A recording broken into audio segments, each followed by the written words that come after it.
ఈరోజు ఈ కేసునపల్లి గ్రామం నుంచి మేము శంకరగుప్తం డ్రైన్లో బోట్ల ద్వారా అక్కడి నుంచి ప్రయాణం మొదలుపెట్టాం. ఎక్కడైతే డ్రెడ్జింగ్ జరిగిందో, ఎక్కడైతే డ్రెడ్జింగ్ జరగలేదో, ఎందుకంటే ఈ డ్రైన్ 23 కిలోమీటర్ల లెంగ్త్ ఉన్న డ్రైన్ ఇది మేజర్ డ్రైను. దీంట్లో 5 మీడియం డ్రైన్లు అలాగే ఒక 25 మైనర్ డ్రైన్లు కలుస్తూ ఉన్నాయి. ఈ నియోజకవర్గానికి డ్రైనేజ్ సిస్టమ్ అనేది ఆయువుపట్టు, ముఖ్యమైనది. అది లేకపోతే అసలు ఇక్కడ జీవనమే కష్టం. అది ఎందుకంటే ఇది లోలయింగ్ ఏరియా. సముద్రంలో 2 నదులు మాకు ఇరువైపులా కలుస్తూ ఉన్నాయి.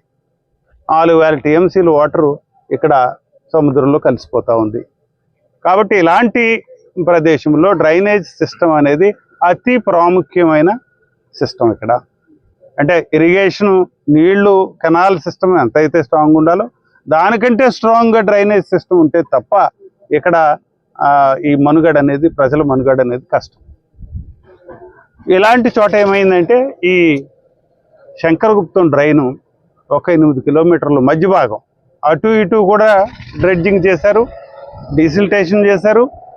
అయితే మధ్యలో 8 కిలోమీటర్లు ఎప్పుడు కూడా డీసిల్టేషన్ జరగలేదు. అదంతా మ్యాట్ వేసుకుపోయిన పరిస్థితి కనిపిస్తూ ఉంది మనకి. 5 అడుగుల కంటే ఎక్కువ లేదు అక్కడ లోతు. ఎక్కడైతే డ్రెడ్జింగ్ జరగలేదు ఆ ఏరియాలో ఇరువైపులా, ముఖ్యంగా కేసునపల్లి గ్రామం చూస్తుంది, చెట్లు పూర్తిగా నాశనం అయిపోయింది. కొబ్బరి తోటలు తలలు విరిగిపోయి ఇరుప్రక్కల 1,00,000 చెట్లు వరకు సుమారుగా చచ్చిపోయిన పరిస్థితి కనపడతా ఉంది.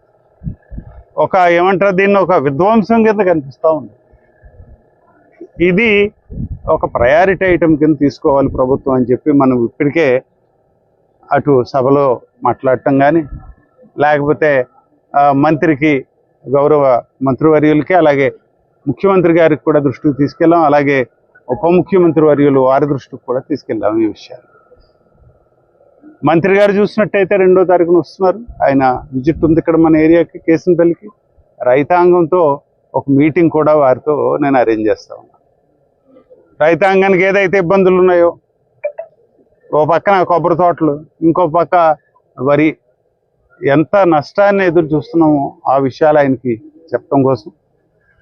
అలాగే మిగిలిన సెక్టార్స్ కూడా, డ్రింకింగ్ వాటర్ అయి ఉండొచ్చు, లేకపోతే ఈ హెల్త్కి సంబంధించిన డయాలసిస్ పేషెంట్స్ అయి ఉండొచ్చు, ఇవన్నీ కూడా పాడైపోయిన పరిస్థితి. వలసలు మనం చూస్తూ ఉన్నాం. ఇవన్నీ కూడా కేవలం శంకరగుప్తం డ్రైన్ యొక్క విధ్వంసం వల్లే జరిగింది. దాన్ని ముంపు అటు పక్కన, అటు అంతర్వేది కర కేశదాసుపాలెం సైడ్ కూడా ముంపుకు కారణం ఏంటయ్యా అంటే ఈ డ్రైన్లో నీళ్లు బయటకు పోకపోవటం, గోదావరిలో కలవకపోవటం, గోదావరి నుంచి సముద్రంలోకి వెళ్ళకపోవటం.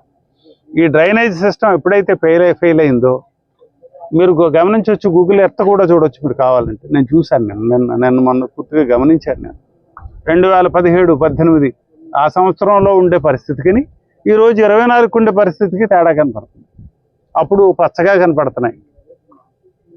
ఇక్కడ డ్రెడ్జింగ్ చేశారు మొట్టమొదట 7.5 కిలోమీటర్లు, తర్వాత భాగం చేయలేదు. సో చేసిన భాగం బాగుంది, చేయని భాగం ఎండిపోయిన పరిస్థితి ఎర్రగా కనిపిస్తుంది, మీరు గమనించవచ్చు. సో కాబట్టి ప్రభుత్వం తప్పనిసరిగా దీంట్లో ముందుకు వస్తూ ఉంది. అతి త్వరలో ఈ ఫైల్ మూవ్మెంట్ కూడా జరుగుతూ ఉంది. సో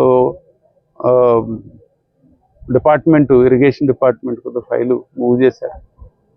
ఫైనాన్స్లో కూడా క్లియరెన్స్, కంకరెన్స్కి రెడీగా ఉంది. అది అయినట్టయితే మనకు జియో రావటం, మన పనులు మొదలు పెట్టుకోవటం చేసుకోవచ్చు. తప్పనిసరిగా ఈ ప్రభుత్వం, కూటమి ప్రభుత్వం రైతాంగానికి బాసటగా నిలుస్తుంది అని చెప్పడానికి నాకు అనుమానం లేదు. తప్పనిసరిగా రైతాంగాన్ని ఆదుకొని ముందుకు తీసుకెళ్తామని, వారికి ఉన్న ఇబ్బందులు తీసేసి ఒక 5-6 సంవత్సరాల్లో ఇది చేసిన తర్వాత మళ్ళా ఒరిజినల్ పొజిషను, అటు పంటలు కొంచెం ఇంప్రూవ్ అవటం కానీ, ముంపును తగ్గటం కానీ, అలాగే కొబ్బరి చెట్లు కొంచెం మళ్ళా కొత్తగా చిగురించడం కానీ, ఇవన్నీ కూడా రెస్టరేషన్ తీసుకురాగలమని చెప్పి మా నియోజకవర్గ రైతాంగానికి నేను హామీ ఇస్తూ సెలవు తీసుకుంటాను. దాంతోపాటు మండలంలో సిహెచ్సిలో